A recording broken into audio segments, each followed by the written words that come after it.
bagaimana mereka percaya kepada Dia yang belum mereka dengar, dan bagaimana mereka mendengar jika tiada yang memberitakan, seperti ada tertulis, alangkah indahnya kaki orang yang membawa kabar baik.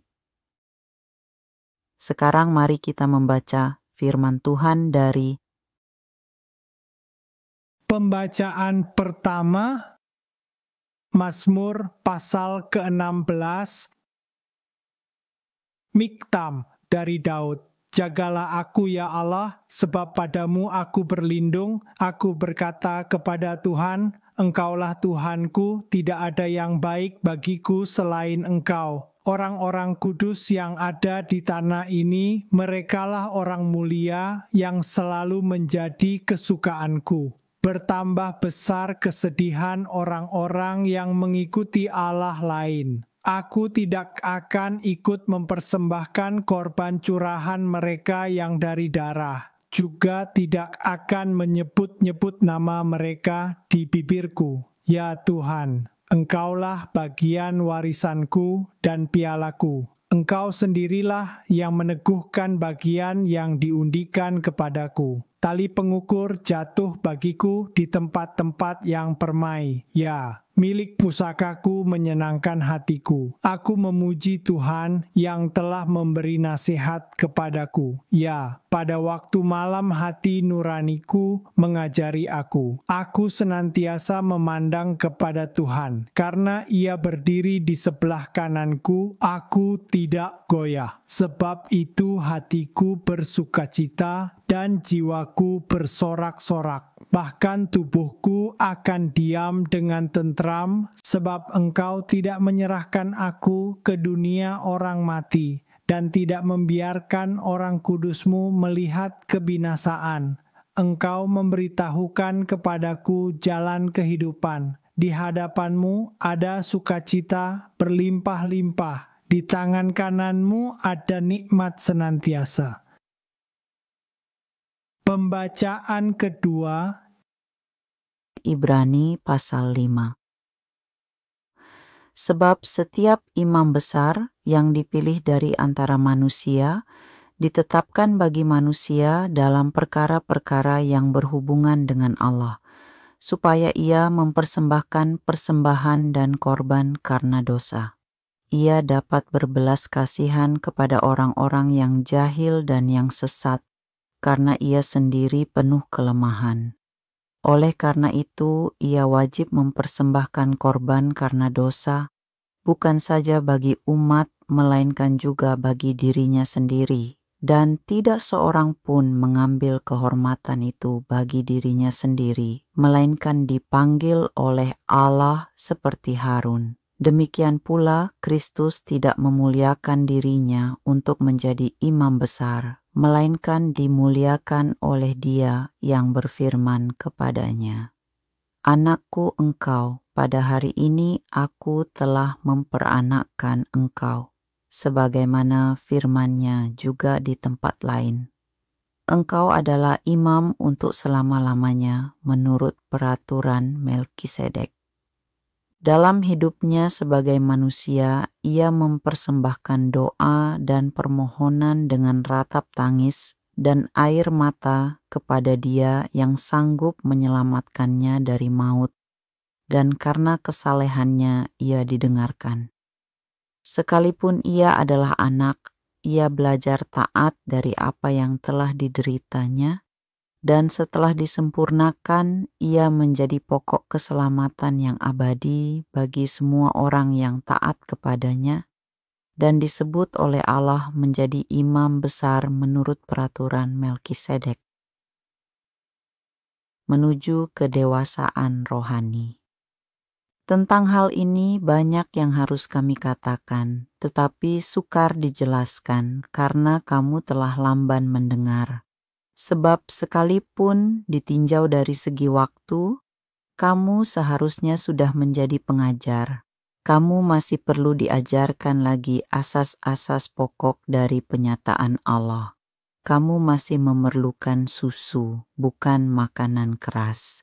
Sebab siapa yang masih bergantung pada susu, ia belum terlatih dalam ajaran tentang kebenaran.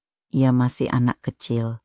Tetapi makanan keras adalah untuk orang-orang dewasa, yang karena kebiasaan telah melatih panca indera mereka untuk membedakan yang baik dari yang jahat. Haleluya, luar biasa firman Tuhan selalu baru setiap hari ketika kita menantikan Tuhan dengan penuh cinta, dengan pengucapan syukur senantiasa. Bukti iman kita adalah terus berbuat baik. Di dalam penderitaan kita selalu minta pada Tuhan supaya kita merespon dengan baik, dengan respon yang baik dalam penderitaan, dalam aniaya, dalam kesukaran, dalam kesusahan, maka buah roh itu akan keluar. Rumus kehidupan itu gampang, lakukan saja. Kamu ingin cepat, ingin sampai, lakukan itu supaya jangan muter-muter di padang gurun. Tiba-tiba kamu di tanah perjanjian penuh dengan susu dan madu. Selalu jaga yang benar dalam kekudusan supaya kamu tidak membuka celah bagi iblis untuk mengambil tanah perjanjian darimu atau mengusirmu dari tanah perjanjian. Karena kekudusan itu sangat penting supaya kamu tetap tinggal di tanah perjanjian. Ada yang menarik, ada kata kesalehan atau pietisme kesalehan. Gerakan pietisme ini atau gerakan kesalehan ini terjadi di sekitar abad ke-19, zamannya Jonathan Edwards, Spurgeon, ada satu lagi Charles Grandison Finney. Gerakan kesalehan di mana waktu itu orang-orang Kristen termasuk di dalam liberalisme, masuk di dalam teolog, digoyang teolog-teolog liberalisme, lalu teolog-teolog liberalisme ini mengubah tatanan gereja. Gereja tidak lagi menjadi sesuatu yang sakral, terjadi sekularisme, lalu orang-orang memilih menjadi sekuler dibanding menjadi taat kepada ritual-ritual agama. Dua-duanya salah. Yang sekulernya salah, yang ritualnya juga salah. Tuhan membiarkan dunia itu digoncang dengan liberalisme. Di Osnabrück dan di Heidelberg di Jerman itu pertama kali, itu biangnya teolog liberal, kemudian kampanye segala macamnya mulai tutup. Sekolahnya Muriwali ditutup karena pecah 2 atau 3 kali, diganggu pertama dengan liberalisme, kemudian dengan masalah sakramen, hancur sekali. Itu menjadi pukulan besar bagi agama Kristen. Tetapi apakah gereja Kristen mengalami kemunduran? Tidak, justru mengalami pemurnian.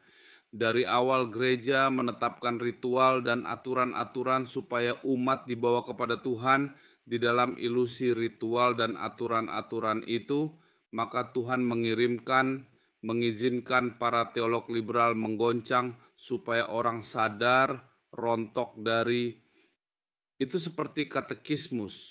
Kalau kamu tidak pakai baju hitam, ibadatmu tidak diterima sama Tuhan. Kalau kamu ke gereja, kita tidak membuat tanda salib, belum selesai. Siapa di sini yang ketika makan masih bikin tanda salib? Mengapa kalau makan bikin tanda salib, habis bikin tanda salib, makannya tidak jadi? Siapa yang masih begitu? Ini munafik. Tetapi kalau belum bikin tanda salib, rasanya makan itu dosa atau makanannya jadi racun. Ada orang kalau mau ibadah harus melakukan ritual-ritual tertentu, tapi zina terus jalan, bahkan mau berzina saja, cium salibnya dulu, rosarionya dulu, mau bunuh orang, cium salib dulu, lalu ambil pedang, lalu bunuh orang, sampai segitunya. Saya kalau ingat orang-orang seperti ini mau bunuh orang, mau merampok, kalau Anda pergi ke Meksiko, ke Argentina, karena mereka tidak lagi mengenal Tuhan Yesus, mereka mengenal agama dengan ritual dan simbol-simbolnya. Akhirnya orang-orang ini tidak datang kepada Tuhan, tidak lahir baru, tidak berbuah dalam hidupnya, mengerikan. Dalam komunitas ini kita menyingkirkan semua ritual, karena ritual yang Anda lakukan tidak ada di perjanjian baru. Kita bahkan tidak ada ritual perjamuan suci, karena perjamuan suci sendiri atau perjamuan kudus tidak ada dalam perjanjian baru, tidak ada dalam Kisah Rasul. Makan sekerat roti dan sedikit anggur dijadikan ritual. Dulu saya juga melakukan itu. Setiap hari saya minum anggur perjamuan dan roti perjamuan kudus supaya dilindungi oleh darah Yesus. Celaka. Sekarang saya tidak pakai ritual apa-apa, tidak pakai tanda salib. Mana ada orang bisa mencelakai saya, mana ada orang bisa celakain saya. Hidup diberkati tetapi hidup dengan cintanya Tuhan. Saya mimpi bertemu Tuhan. Di dalam mimpi itu saya juga mendapat tuntunan. Saya melihat sesuatu yang baik, dituntun bagaimana kita bisa mengembangkan gerakan diakonia kita. Itu tidak mudah, tetapi untuk melepaskan diri dari itu Anda sulit. Ketika tetap melakukannya, akhirnya Anda tidak ketemu Tuhan. Ketika sudah terjepit dalam ritual, ketemu Tuhan itu sulit. Kamu pikir ketemu Tuhan selesai dengan melakukan ritual itu. Itulah yang disebut orang beragama. Sedangkan ketika Alkitab bicara tentang kesalehan, itu bukan soal ritual, tetapi bagaimana niat hatimu, hasrat hatimu, mencari kebenaran dan menerima, dan secara proaktif kamu mencari kebenaran dan melakukan, bukan ritualnya. Devotion adalah praktik, devotion bukan ritual. Banyak orang menyandingkan devotion dengan ritual, padahal devotion adalah pencarian kebenaran, penerimaan akan kebenaran. Lalu yang kamu dapatkan adalah ritual-ritual dari pagan Roma, pagan Yunani, rata-rata ritual di gereja itu. Dan Anda senang melakukan devotion dari itu. Kesalehan yang dimaksud adalah bagaimana kamu mengejar cinta. Bagaimana tiap hari begitu pagi bangun kamu ingin mengasihi dengan kasih Tuhan Yesus.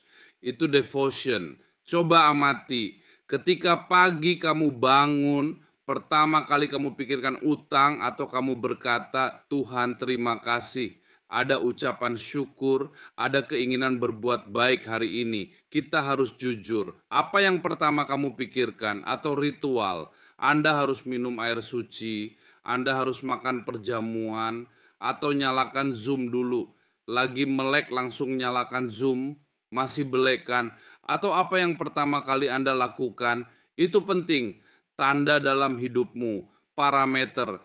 Pagi bangun, kamu mikirnya apa?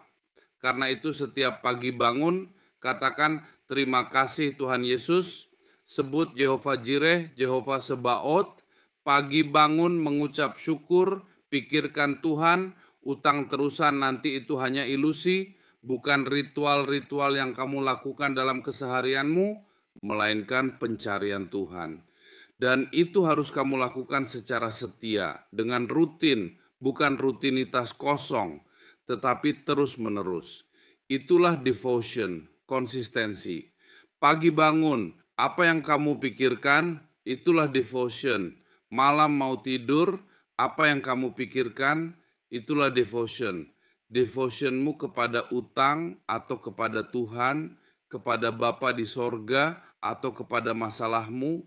Kalau mau tidur, pikirkan sesuatu, itu yang harus kamu lakukan. Tuhan cukupkan. Waktu saya sedang sediakan mobil, tiba-tiba kepikiran sesuatu. Jehovah Sebaot, khawatir sesuatu. Jehovah Shalom. Tuhan berikan damai sejahtera. Itu yang saya cari, itu yang saya inginkan. Yang lain akan ditambahkan. Apa yang menjadi devotionmu? Apa yang menjadi kesalehanmu?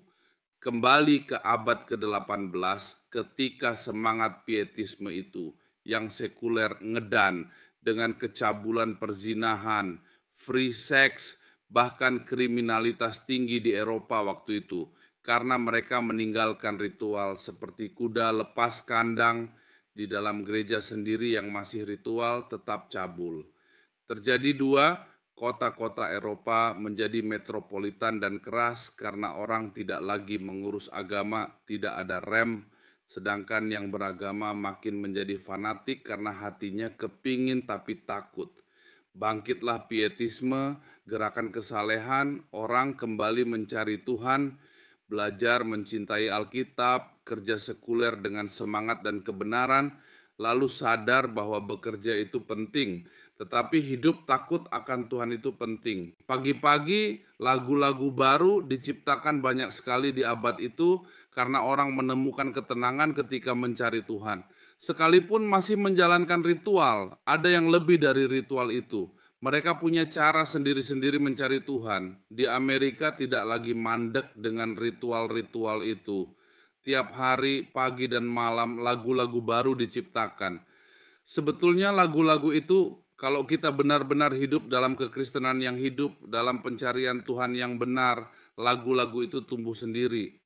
Di komunitas kita harusnya ada lagu-lagu baru. Nanti saya ajar bagaimana membuat lagu yang baik, bagaimana mencipta lagu. Kita cari hari untuk 1 sesi 2 jam pengarahan atau di kelas profetik. Sebuah lagu adalah pesan profetik. Ada lagu yang biasa, ada lagu yang tertanam di hati. Lagu adalah produk devotion, prophetic devotion.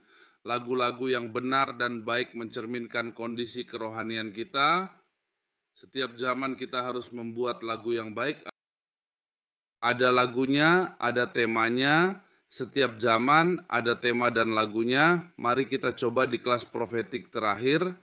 Bagaimana mencipta lagu, itu bagian dari kelas profetik. Supaya orang tidak sembarang bikin lagu ngawur, tetapi bikin lagu yang bagus. Nanti saya umumkan di semua kelas profetik supaya join. Ini sudah angkatan keempat, supaya semua masuk kelas. Bagaimana kita mencipta lagu di hidup kita dan di komunitas. Yang paling penting sekarang, bagaimana devotion itu menjadi hidup, itu harus kamu latih. Setiap pagi ucapkan nama Tuhan, terima kasih Tuhan, dengan satu keyakinan, bukan latah, siang malam dalam khawatir, pergumulan, sukacita. Terima kasih Tuhan, Engkau baik, dan penyataan iman, Jehovah Sebaoth, Jehovah Jireh, Jehovah Syamah, Jehovah Shalom, Jehovah Nisi, Tuhan Panji Perangku, Tuhan Gembalaku, Tuhan Pelindungku, Tuhan Gunung Batuku, Tuhan Penyediaku, Tuhan Sumber Damai Sejahteraku. Kita menghidupi nama-nama itu, bukan sekadar latah. Kalau kita bilang Jehovah Jireh, jangan ngutang. Kalau bilang Jehovah Shalom, belajar mengampuni. Kamu bilang YHWH Tzidkenu, berarti kamu harus mencari kebenaran dan hidup dalam kebenaran. Jaga hidupmu dalam kekudusan. Kalau kamu berkata, Tuhan, Engkau menyediakan, jangan takut, belajarlah hidup. Kalau kamu berkata, Tuhan Gembalaku, sungguh-sungguh berserah, serahkan segala keinginan kepada Tuhan. Masalahnya kita sering hitung-hitungan dan masih menjalani hidup sendiri. Padahal kalau melakukan devotion yang benar, lakukan. Apa yang saya ajarkan tiap hari di Embun Pagi adalah kehidupan praktis. Kalau kamu lakukan, saya jamin kamu hidup bahagia, hidup baik, hidup benar. Jangan khawatir. Saya sudah memberi teladan, ini tontonan semua.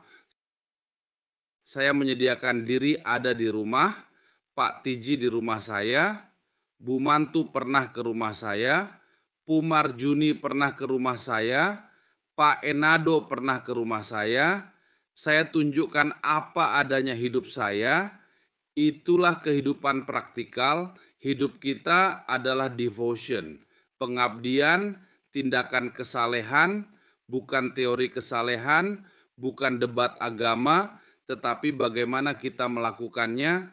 Saya sering tanya orang-orang di apologet TikTok, kamu seperti paling tahu, paling benar, hidupmu beres atau tidak, sok pintar, diberitahu yang benar malah ngamuk, ini cara bacanya begini, kamu sekolah di mana? Saya sekolah teologi 10 tahun, saya juga belajar di Haifa. Kenapa kamu merasa lebih pintar dari saya? Diajari yang benar tidak mau. Karena orang-orang ini sebenarnya tidak mau devotion. Hanya debat kusir, cari sensasi, akhirnya zina, hamil, saling membuka aib, tidur di hotel, pesan, ngeri. Ada yang homo, ada yang mata duitan, datang pergi hanya bercerita, kebutuhannya banyak, dia bicara tentang Tuhan, tetapi tidak percaya Tuhan sanggup cukupkan hidupnya. Kadang saya mengerti orang seperti ini. Ketika saya berapologetika, ketika saya cerita, saya hidupkan. Saya tidak pernah minta untuk pribadi, untuk pelayanan siapa yang mau, saya beri kesempatan menabur. Tetapi untuk pribadi saya usaha. Saya tidak mau kerja sekuler. Saya harus mengajar yang benar, saya harus upgrade diri, makanya saya sekolah di Haifa, hampir 200 juta dengan sewa asrama dan tinggal, bayar sekolahnya sekitar 150 jutaan. Saya benar-benar belajar serius, yang paling penting adalah praktik. Saya cari uang, saya hidup dari Injil, saya tidak main-main. Ketika mengajar, saya mengupgrade diri, saya tidak kosong, saya master teologi, dokter teologi, kuliah di Haifa, tetapi itu tidak akan membuat devotion. Itu hanya pengetahuan untuk bagaimana saya bisa menjelaskan. Yang paling penting adalah devotionmu setiap hari. Setiap pagi bangun kamu menikmati logos yang sudah diajarkan. Kamu nikmati, kamu lakukan. Itu yang benar. Devotion kesalehan berarti ada logos dan ada praktik, bukan cuma logos saja. Yang penting aku baik. Tidak cukup, kalau baik tanpa pengetahuan akhirnya ngawur, dibohongi pendetamu. Kamu pikir sudah baik, ternyata ngawur, baikmu ditipu. Caranya bagaimana? Sudah saya ajarkan dengan simpel, tanpa kamu harus membayar. Paling baik kita ajar praktikalnya. Kalau mau tahu detail-detailnya, supaya bisa mengajarkan kepada anakmu dengan benar, kamu ikut kelas. Kamu bayar, namanya les, namanya belajar.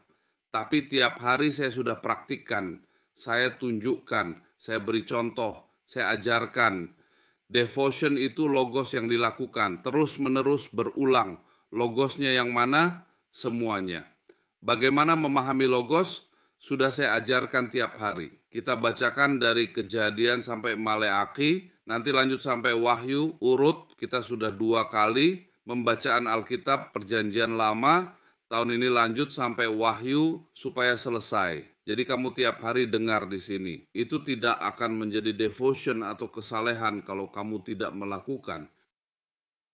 Dan kamu tidak akan bisa melakukan kesalehan kalau kamu tidak diajar. Apa yang mau dilakukan? Kamu harus ada sesuatu dimasukkan ke kepalamu, sebuah logos, lalu kamu bisa melakukan. Itulah devotion. Setiap hari yang paling praktis, pagi-pagi bangun mengucap syukur. Malam mau tidur, kamu statement iman. Pagi bangun, kamu statement iman. Siang kamu khawatir, tiba-tiba temukan sesuatu, kamu statement iman. Itulah devotion. Lakukan. Jangan statement iman tetapi tindakanmu beda dengan imanmu. Tetap jaga hidupmu dalam kekudusan, dalam kebenaran, dalam kesucian. Dalam devotion Tuhan tidak akan biarkan kamu masuk di lembah kekelaman sendirian, kamu akan masuk dalam kekudusan. Di lembah kekelaman Dia akan menyertaimu. Jangan takut, itu hanya ilusi. Dia tidak akan meninggalkanmu di lembah kekelaman. Dia tidak tinggalkanmu sendirian. Jangan takut, di padang gurun kamu tidak sendirian, karena ada devotion, ada kesalehan. Lakukan firman Tuhan. Balik ke awal, terdengarkan sangat simpel. Nanti kamu tiba-tiba sudah di tanah perjanjian. Bahkan di tanah perjanjian pun kamu harus tetap devotion supaya kamu tetap mewarisi tanah itu dan anak-anakmu tetap tinggal di sana. Hari ini saya tetap harus devotion sekalipun saya sudah di tanah perjanjian. Setiap malam dalam doaku aku berkata, dalam nama Yesus ini tanah perjanjianku. Dan selalu ada jalan dan hal-hal yang luar biasa. Dan Yesus memberkati. Selamat.